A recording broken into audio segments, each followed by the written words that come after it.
Welcome to Public Safety Talk Radio, the podcast for all of our heroes of public safety, including law enforcement professionals, firefighters, EMTs, corrections officers, healthcare workers, and more. The show is produced by the POCUA and is founded upon its Soundness initiative. This episode is sponsored by the Finest Service Organization, a provider of line of duty death loan protection through many of our POCUA institutions. I'm Ken Bader, your host for Public Safety Talk Radio, and I am really excited about launching season 2 of our podcast and our video podcast, because we have 2 versions here. And I have so much great content planned for this season. I can hardly contain myself. We worked really hard to make sure that there were plenty of episodes in each of the pillars: financial, physical, emotional, and professional. And we're starting out with physical this season. I wanted to have a little bit of fun in that, I know we cover some really hard and deep and tough subjects here on Public Safety Talk Radio, and they're necessary, but sometimes we just need to have a little fun. So we dug into nutrition for first responders with Tina McDermott, who's a weight loss coach, speaker, and inspirational cook. She gave us such great content that I actually need to break it up into 2 parts. So here is part 1 of episode 1 of season 2. Enjoy it, and looking forward to bringing you a great season of Public Safety Talk Radio. So we're going to cover a subject that we really haven't covered on Public Safety Talk Radio and have some fun. I know sometimes we cover some rather heavy subjects here on the podcast, but we're going to have some fun today with some food. But before I get to this great guest and tell you a little bit about her, and on these shows, especially since we're talking about food, I want to highlight some of our first responder businesses that are based upon food. And I am actually drinking fire department coffee today. And you know what? It is damn good. I appreciate. They even sent me a damn decal. That's pretty cool. And I will tell you, I'm drinking it out of my How to Love Our Cops cup. So I'm covering 2 bases in the first responders. And it is really good. I will tell you, I would give that about an 8.5 or a 9 out of 10. It's a dark roast, which I usually like, and it is very bold, but has a nice, smooth finish.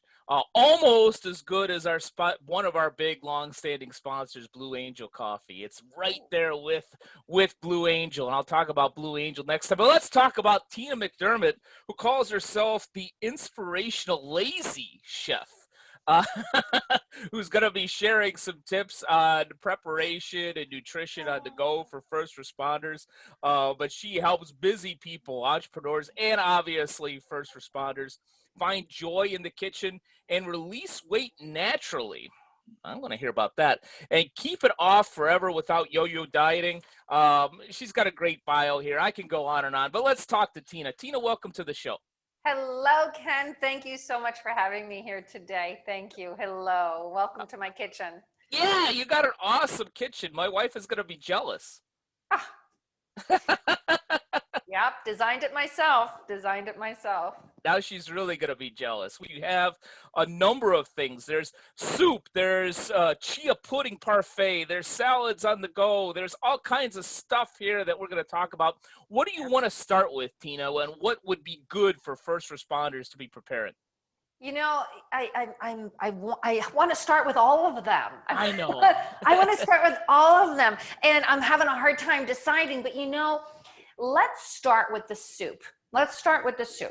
And I made this, I call it marvelous Mexican soup. I did make it already, but I'm going to talk you through how I made it in less than 10 minutes. You guys ready? Are you ready? We're ready. Go for it. Now, first, all right, here we go. You have to use muscles in a kitchen. Did you know that?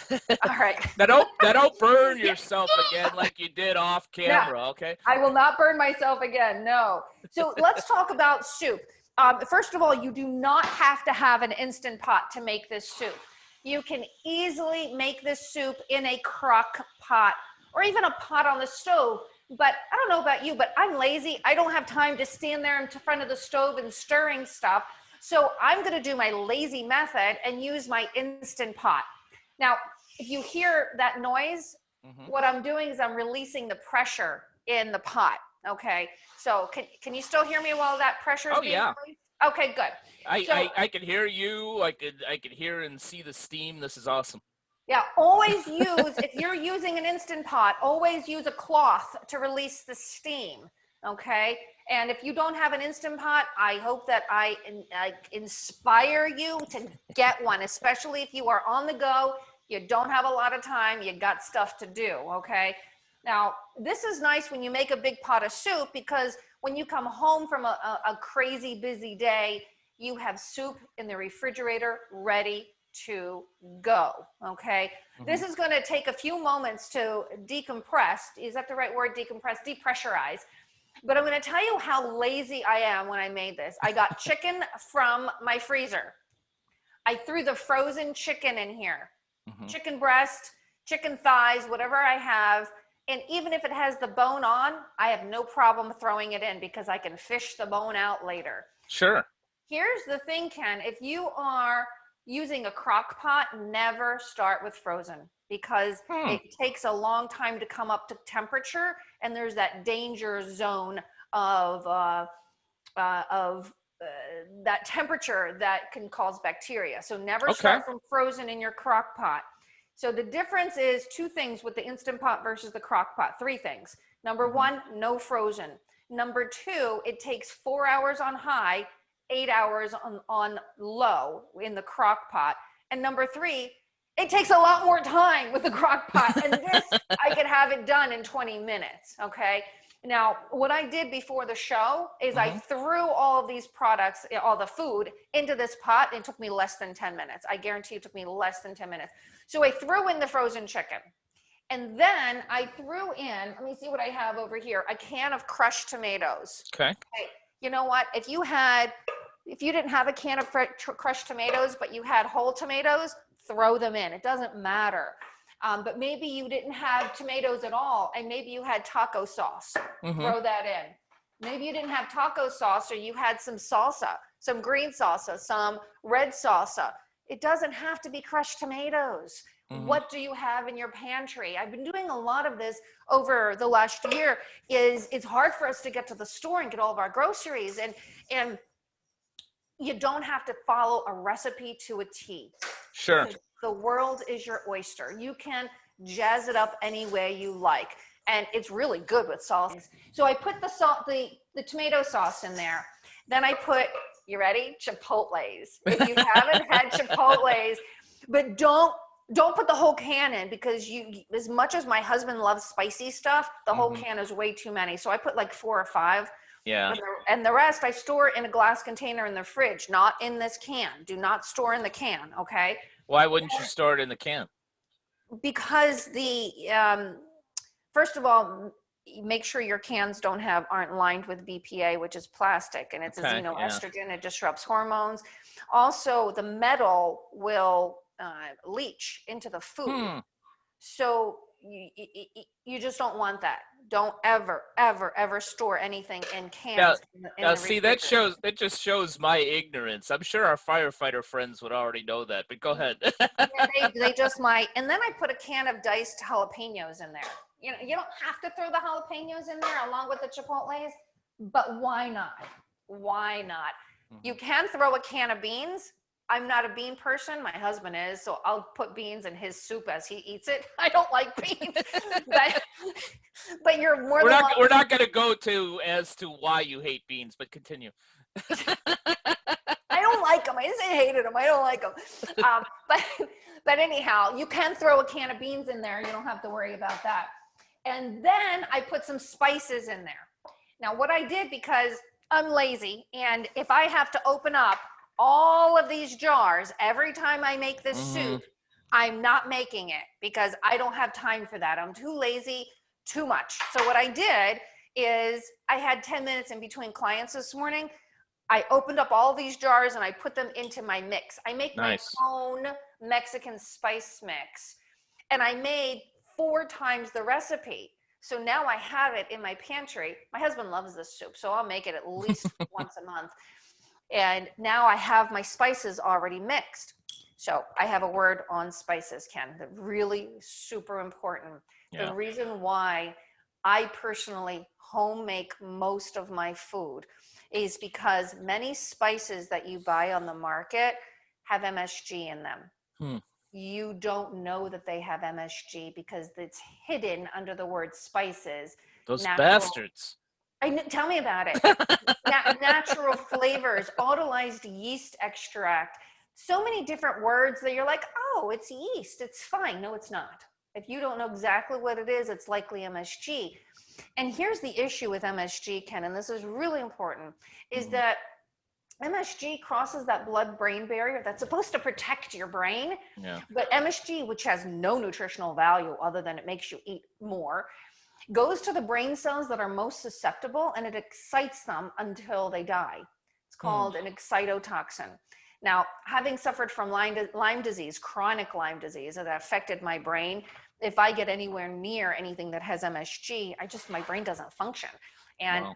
I like a functioning brain. I like to stay sharp. We like you having a functioning brain because I'm learning a lot already. Yeah, good. So just be careful of the spices in your pantry. And I challenge everyone to go through your spice cabinet and take a look. If there are any ambiguous words on your spices, likely it's MSG. You can go to the enlightenedworkingroup.org, EWG.org, and get a list of all of the all of the names that MSG is hidden under. I think there's 78 of them. 78 of them. Now, I did cut up an onion. Back to the soup. Back to the soup. Back to the soup. Now a word from our sponsor, the Police Officers Credit Union Association. The POCUA can suggest a credit union that serves public safety professionals in practically every state in the country. One state we definitely have covered is California. The Police Credit Union serves all law enforcement personnel and their civilian coworkers, including volunteers within California employed by any municipal, county, state, or federal agency or special district. They also serve firefighters, EMTs, and court employees in 9 counties within the state. The Police Credit Union has proudly been serving first responders since 1953. For more information about the Police Credit Union, go to thepolicecu.org or call 800-222-1391. To find an institution to serve you in any of the other 49 states, go to policecreditunions.com. And always remember, if you aren't banking with a POCUA credit union, you're just working with an institution that just so happens to serve public safety professionals. And you deserve better. Back to the onion. Remember I told you that I'm lazy? Mm-hmm. I used my mandolin to cut my onion. Yep. Which could be really, really damn dangerous if you don't use it properly. Well, I'm sure a lot of the first responders know that. And I have 2 things to say about that. Number 1, I've got my protective glove, so I keep all of my digits intact. And number 2, I have this thing that you use that slips. So you got double protection there. Well, it slips if you hold this with the glove, so you can do one or the other. If you're going to use a mandolin and be lazy like me, don't be that lazy to not get your glove out or to not use this grippy thing, okay? So sometimes a lot of people tell me that onions make them cry. Ken, would you like for me to teach you how to cut an onion to not cry? No, I want to cry. I want to show my feminine side. All right, I'll throw that away. Next. Go ahead. No, yes, that was the wrong. Yes, I would love to see. The irony is as I mentioned before, my wife is an awesome cook. And she uses onions in quite a bit of her cooking. But as I also mentioned, we live in a small house.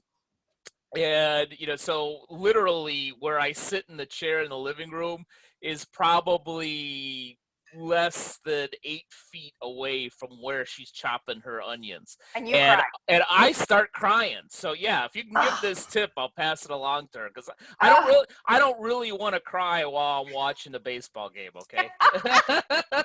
No, definitely not. So, okay, here it is. Here's my onion. And if you see this piece here, this is what was in the ground. That was the root that was in the ground. Right. Okay. So think hair, like looks like a little hairy. If you look close, but you really can't see it probably on the camera. That's the side that goes up. And that is the root bulb that you want to cut out. And look, I'm not making any promises, my friend. I'm not. I'm not.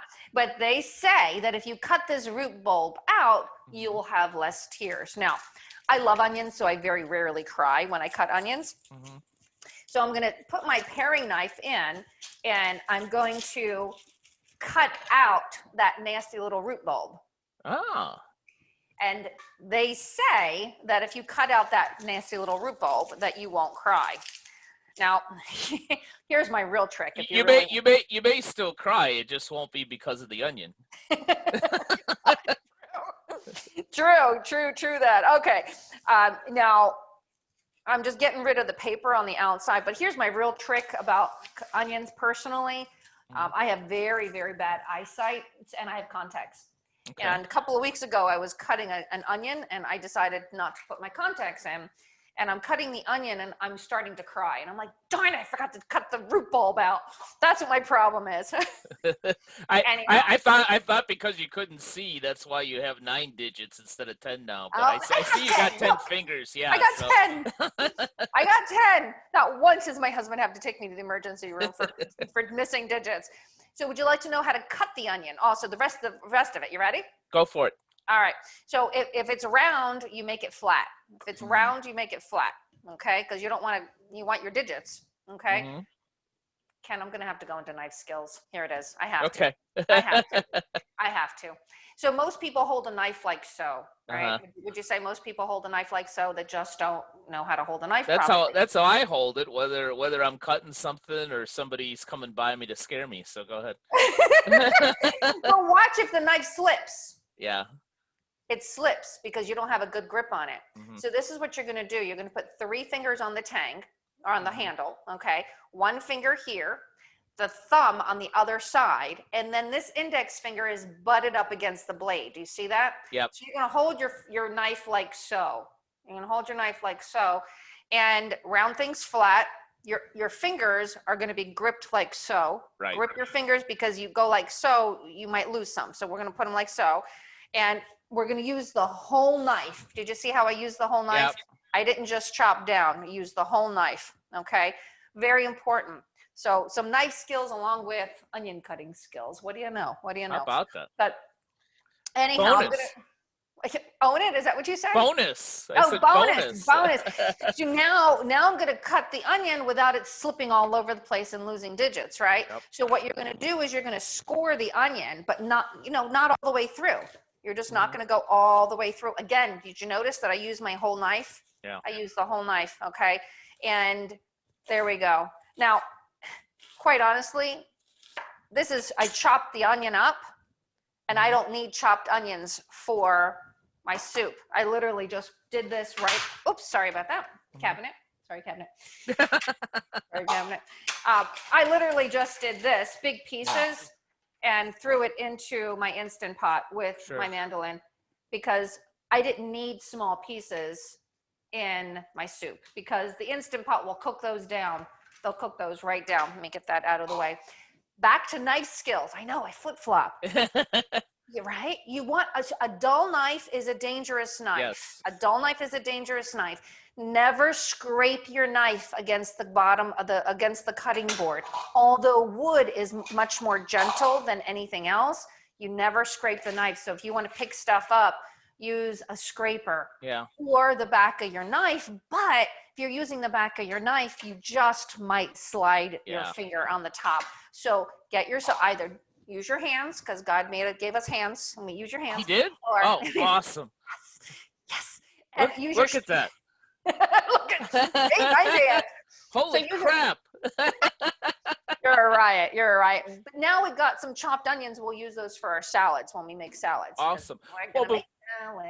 Well, before we get to salads, I want to comment on the soup, especially since I'm literally 3,000 miles away from you and I can't taste it, but it sounds amazing. I'm Oh, wow. So it sounds like this in my vicarious knowledge of first responders and their jobs, that this would be great for the firehouse if you're making it, I mean, you could be on a call at a moment's notice, maybe do that, in between, some of the basic tasks of making sure the engine is all set, ready to go, and some of the other things that our great firefighters do.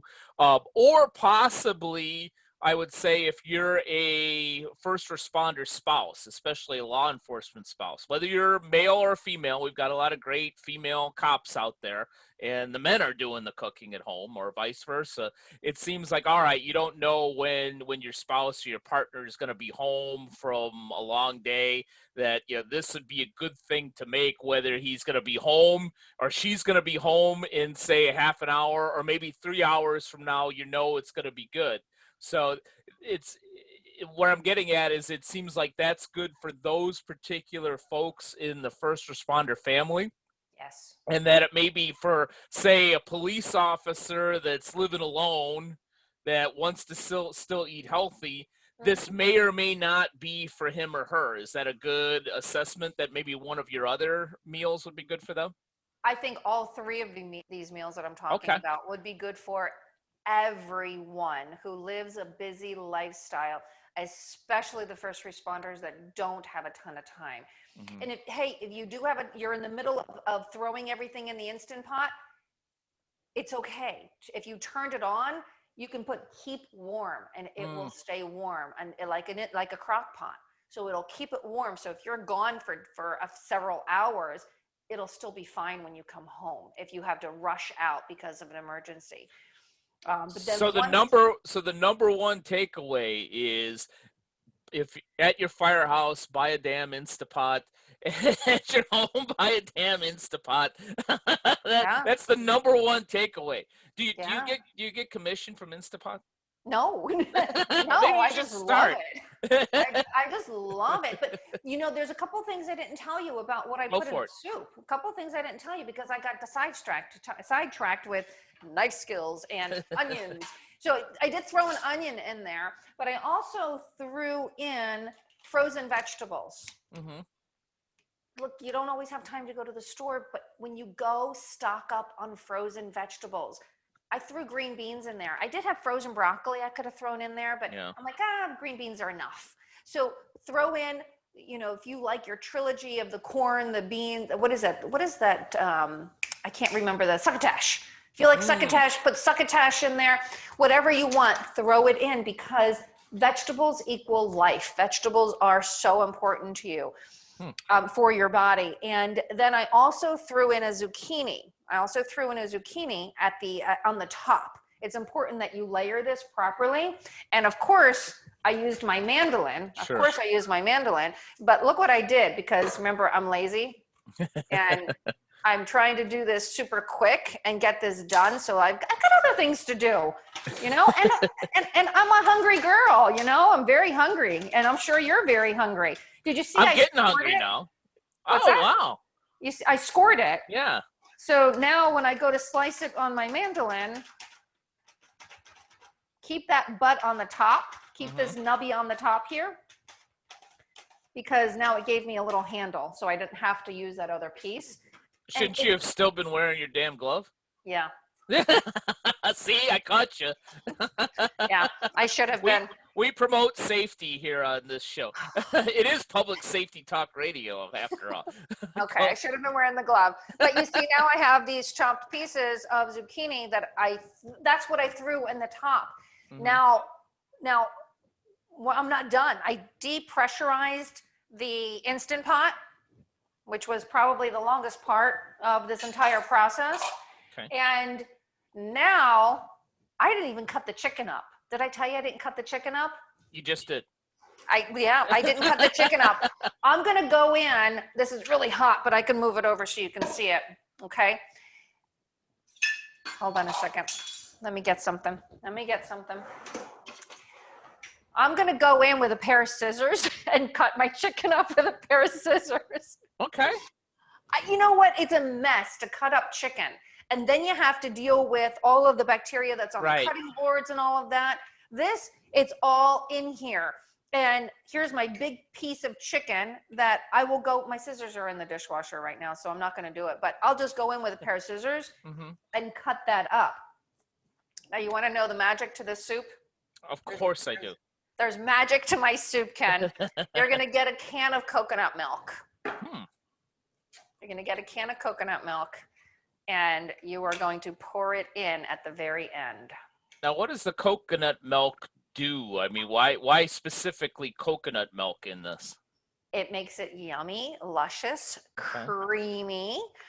Also, coconut in itself is antiviral, antifungal, antibacterial. So if you can get more coconut into your life, the better. So in other words, eat more almond joys and mounds. Almond joys are wonderful. They are wonderful. I'm not going to deny you on that, but they do have a lot of sugar. And, you know, you might not want all of that sugar in your life. So eat as much coconut as you can.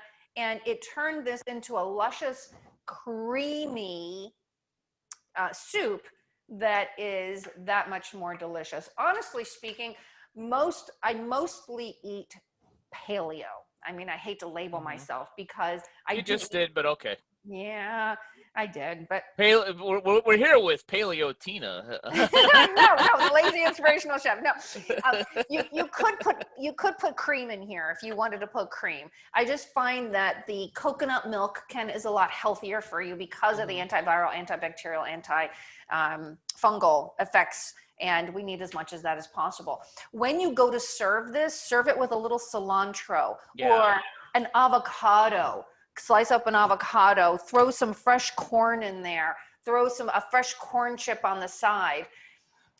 One more thing I didn't tell you, I put bone broth in there because I don't have a lot of time and this is shelf stable. Jarrow formula, Beyond Bone Broth. I like bone broth and it's great for anybody who's 45 plus because it gives you collagen, extra collagen that's wonderful for your skin, connective tissue, as well as your digestive system, your gut. Okay. Now, and I'm always worried about my connective tissue, so that's good to know. If you are on a statin drug, you really have to be worried about your connective tissue because there's a correlation there. But I'm not going to talk too much about that. But this is a powder. I just mixed it with a little bit of water and poured that in there for the broth part of it. Some bone broth. I always get bone broth. Again, really good for your skin. You don't want wrinkles, Ken. Yeah, they build characters. It look like I got wrinkles. I mean, I already don't have any hair, and now I'm going to worry about wrinkles too. Oh no! Oh my gosh! But getting back to what looks like an awesome soup, I would assume, because I do not like avocado, but I am a huge fan of cilantro. I think I would eat it with just about anything. If I could eat it with peanut butter, I would. But I would assume that if you want it to be a little less fatty, and with a lot of taste, you would choose the cilantro over avocado. Although avocado is creamier, But I'm a big cilantro fan. I would put them both. And the fat that you get from avocado is a good fat. Is incredibly good for your heart. Yeah. It's a monounsaturated fat that is incredibly good for your heart. Well, that assumes that I have a heart. Yes, you do. Of course you have a heart. But yes, use avocado. I eat at least a half an avocado a day. So yeah, avocado is really important for your brain health, your heart health, just life in general. Avocados are amazing. Interesting. Absolutely amazing. Yeah. So there's my soup. What do you think? Awesome. You know what? I just had breakfast, but I'm already ready for lunch and to go on to the soup. Thank you for watching or listening to part 1 of Quick Nutrition for First Responders. Part 2 of Quick Nutrition for First Responders will be aired next week, where we'll talk about quick and on-the-go meals that you can make as a police officer, firefighter, or any public safety professionals. Public Safety Talk Radio is produced by the POCUA. The POCUA is a consortium of financial institutions serving law enforcement as well as other first responders and public safety professionals. To learn more about our association and to find one of our credit unions or service providers near you, go to www.policecreditunions.com. And always remember, if you aren't working with one of our POCUA credit unions, you're just banking with an institution that just so happens to serve first responders.